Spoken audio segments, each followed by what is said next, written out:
Hello, welcome to Good News Washington Church. Before we listen to the Word, we'll share some highlights from our church this week.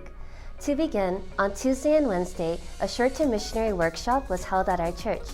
Short-term missionaries are youth who dedicate 1 year to volunteer in a different country and preach the gospel.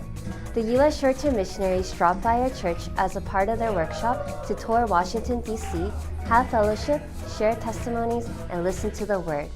It was our pleasure to host them at our church and serve them delicious food.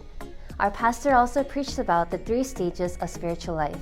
In addition, other pastors came along with the short-term missionaries, so we were able to listen to the word of Pastors Philip Song and Pastor Pakseo. After hearing about how God had fulfilled his promise to raise 100 pastors in each state through the works that occurred during the Christmas Cantata tour in Texas, we were filled with thankfulness and hope. Throughout this week, our brothers and sisters continued to have Bible studies and meet pastors. Despite the COVID pandemic, we could see that God gave us the courage to go out and preach the gospel, in person and virtually. We also met several pastors we had connected with over the years at the Bible Museum annual event.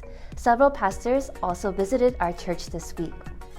As we shared the evangelist Apostle Paul the works we were doing, such as the CLF and Christmas Cantata, he was truly amazed by what we were doing.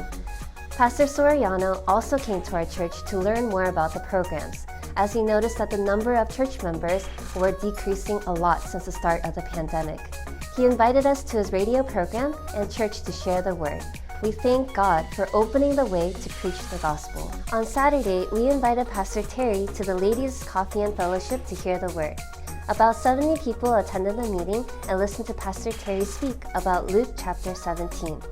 Afterwards, many attendees sent messages saying that the sermon was very good. As we prepared for the meeting, we were clearly able to see that God helped us regardless of our shortcomings, and that there were many people in the world who needed to hear the gospel. We pray that those who hear the gospel through this meeting will be saved and connected to our church through this meeting. Academy classes are back in session. Every Saturday, we hold academies to teach Korean and English to people in our community. Many of our attendees were connected through our Korea Day event, and since then, they have diligently come to our church to learn. We have hope that as they learn new languages and continue to connect with us, there is the opportunity to preach the gospel to them. Now, for our announcements, Pastor David Kim has been invited as a guest speaker at the 3 Days Revival event at Pastor Gebby's Crossover Christian Church. It will be held from January 21st to the 23rd. We hope that many can join and listen to the word at the event. We have church service on Sundays at 10 a.m. and on Wednesdays and Fridays at 7:30 p.m. On Saturdays, middle and high school students meet at 2 p.m. while the young adults meet at 7 p.m. Thank you for watching, and we will start our Sunday service.